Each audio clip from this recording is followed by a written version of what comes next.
Dalam penciptaan bangunan arsitektur yang unik dan keren, tentunya ada tangan handal di balik semuanya. Memulai kegiatan berarsitektur dari tahun 1993, pria yang akrab disapa Alex ini memiliki inspirasi yang beragam pada setiap proyek yang ia geluti.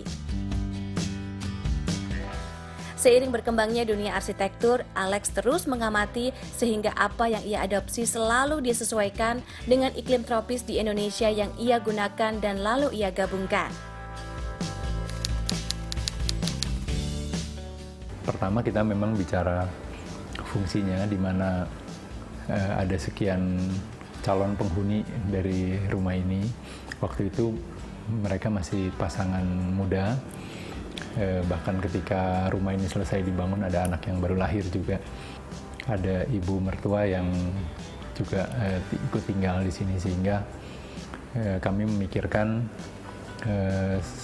satu sistem sirkulasi ya yang kira-kira mudah diakomodasi atau yang mudah digunakan oleh mereka semua.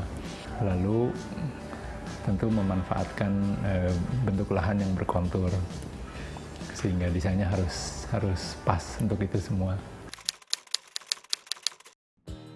Nomor satu tentu kalau dari sisi kontur lahan, kita bisa memandangnya itu sebagai satu kesulitan atau bahkan sebaliknya menjadi potensi ya.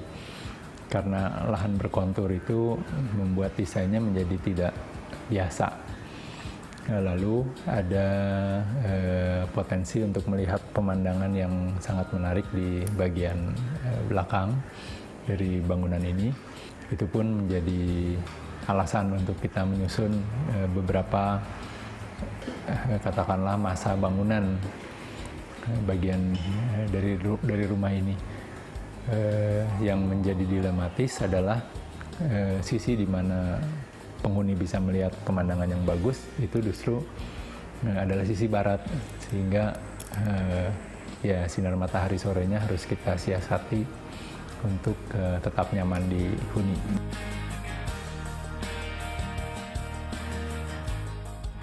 Konsep untuk membuat masa-masa bangunan yang memanjang dan ramping itu kami sengaja ungkapkan di desain rumah ini dengan tujuan mendapatkan cahaya matahari yang ya, sebagai sumber penerangan alami yang berlimpah di setiap ruangan. Jadi tidak ada satu ruangan yang tertutup di tengah-tengah gitu, karena konfigurasi layoutnya yang gemuk gitu. Di sini semuanya ruangannya ramping dan panjang, dan itu sengaja kita tegaskan di bentuk bangunannya sendiri. Jadi akan muncul bentuk-bentuk rectangle yang dominan, kemudian ada detail-detail yang kita buat sehingga memang tidak menjadi desain yang basic ya.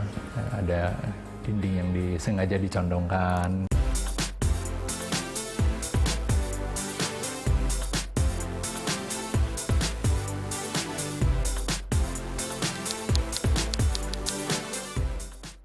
Nomor satu memang untuk lahan berkontur kita memanfaatkan sebaik-baiknya level, apakah setiap ruang itu mendapatkan pemandangan yang baik, apakah semuanya mudah dijangkau.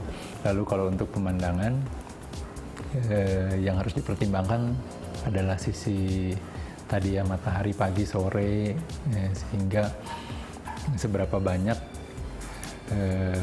ruangan itu harus terbuka, transparan maksudnya, untuk melihat pemandangan dibandingkan dengan ketidaknyamanan termal yang mungkin terjadi.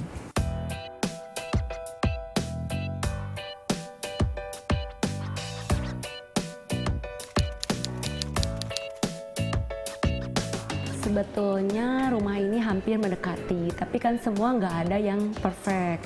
Jadi setelah kita mendiami sekian tahun, ada aja kayaknya kita nanti kalau punya rumah lagi pengen ininya diperbaharui atau gimana gitu. Tapi secara keseluruhan sih sudah cukup nyaman di sini. Anak-anak juga udah senang di sini, nggak mau pindah gitu, karena ya kita selain dapat udara yang fresh, view yang natural, memang sangat nyaman tinggal di sini.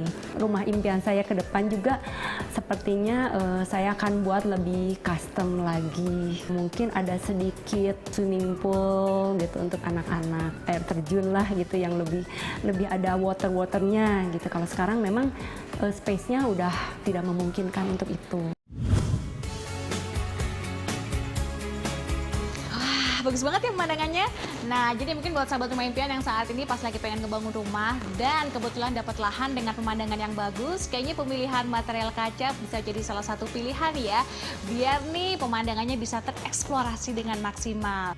Terus hari ini aku juga dapat inspirasi, jadi mungkin buat sahabat rumah impian yang lagi punya baby, yang lagi belajar jalan, ataupun ada anggota keluarga yang sudah lanjut usia, kayaknya pemilihan tangga dengan bentuk ramp bisa jadi alternatif juga demi keselamatan. Ya udah deh kalau gitu, saya Dewi Kumala pamit, sampai jumpa.